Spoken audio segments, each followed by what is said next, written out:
Hi, my name is Wilman Ziada, New York City-based director and creator of theater, television, and film, and also a proud Phoenix Global Artist Ambassador.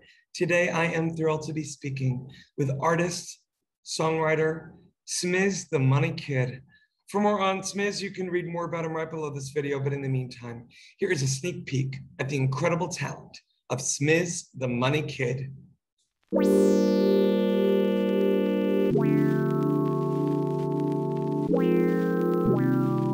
I think I found a way where you ain't gotta pay. The only thing you gotta do is just pray. I think I found a way. I think I found a way. I think I found a way where you ain't gotta pay. The only thing you gotta do is just pray. I think I found a way. I think I found a way.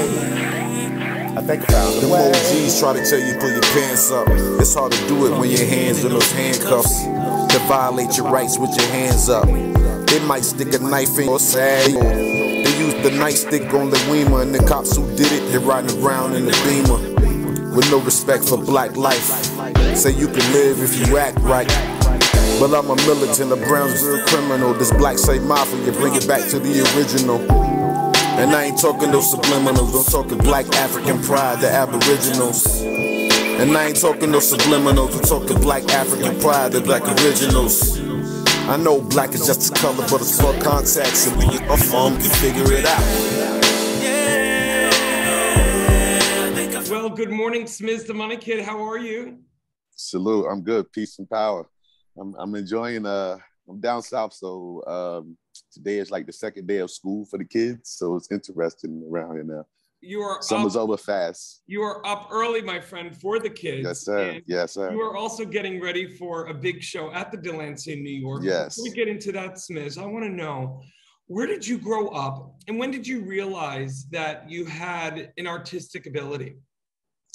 Well, I was originally born in Brooklyn, New York, and I was raised in a small area called Elizabeth City, North Carolina, the Sawyertown section of Elizabeth City, North Carolina. And I think just my grandmother, she kept me connected to my roots by always taking me to New York for summers, holidays, and birthdays. So being in New York at that early time and grasping on to hip hop and the music when it wasn't around the world, I think that's what did it. Because when I would go back down south, I would hold on to that nostalgic part of the New York City in me. And I think that's where my love for music came from at a very early age. Because at that time, you had to record the radio. You know, I had to record off the radio and make tapes so I could listen to certain things when I'm down south because there was no access to it. So I think that's what created that love.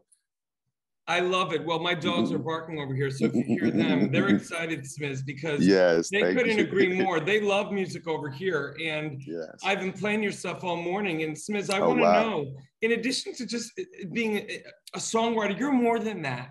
I really consider you, I know I told you offline, a Renaissance man, and my dogs agree. Talk to me a little bit about your studying of art and music. Well, first, I would like to give a big ups to all the graduates from the Institute of Audio Research, either up at Union Square in Manhattan. Listen, I loved school. I loved school. I went to school for recording, engineering, and producing.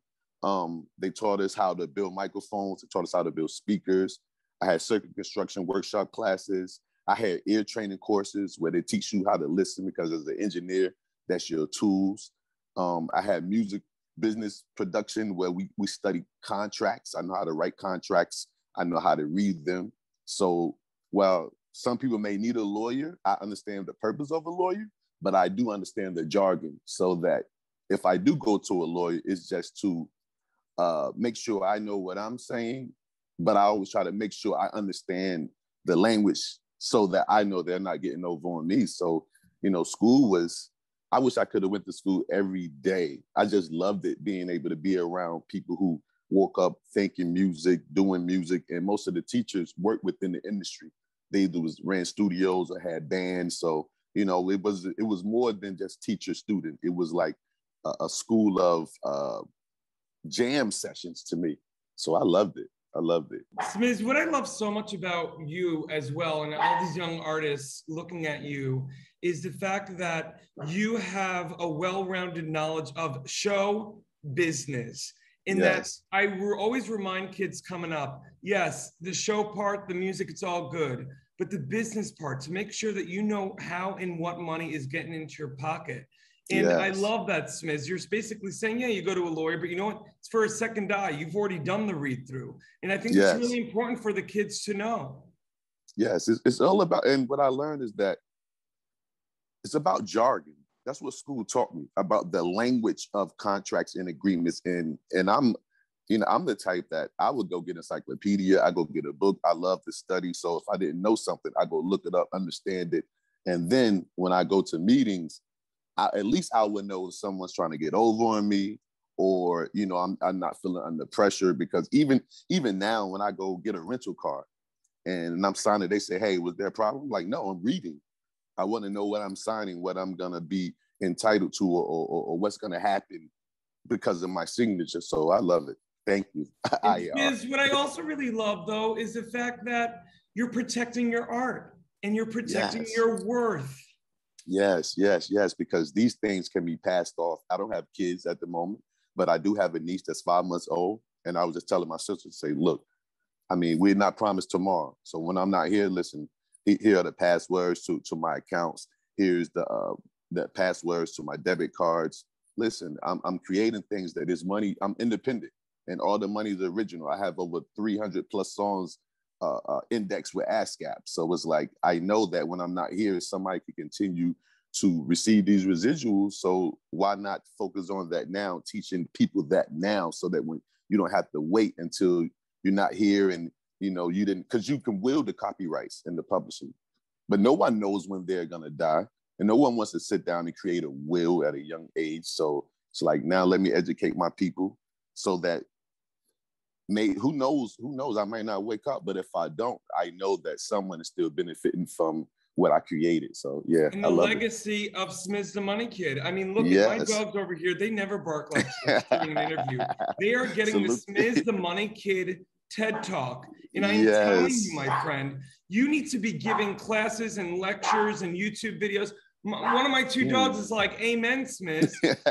Because, you know, all of these kids out here, they just want to write the songs, put it out there, but they don't know they don't understand the protection. But the fact that you're also already thinking about legacy and keeping your love and your music and your light alive, it's inspiring, my friend. Yes, thank you.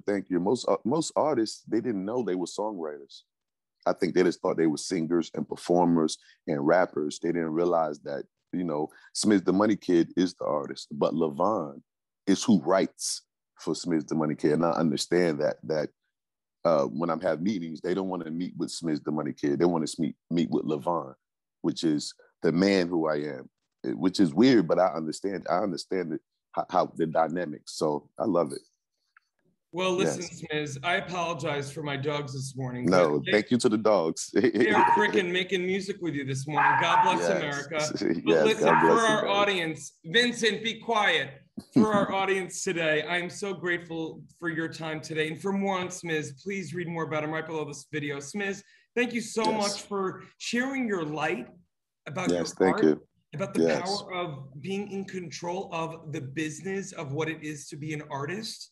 And thank you for being an inspiration to, you know, your nephew, your nieces, and just the music world.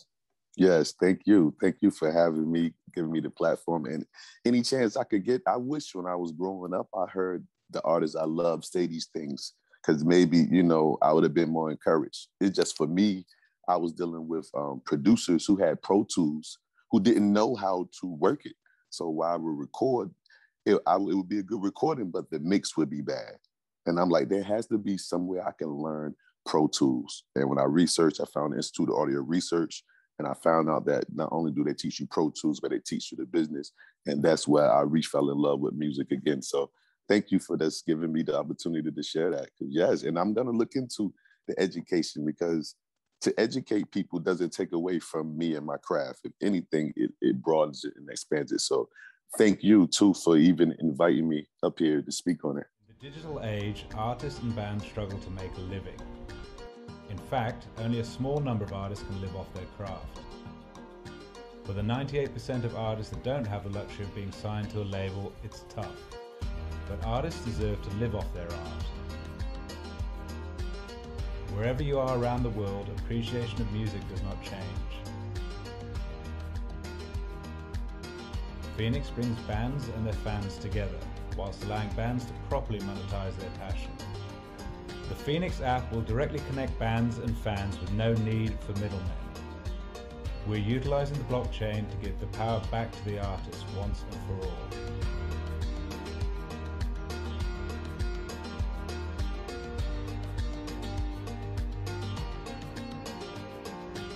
Join FENIX, join the change.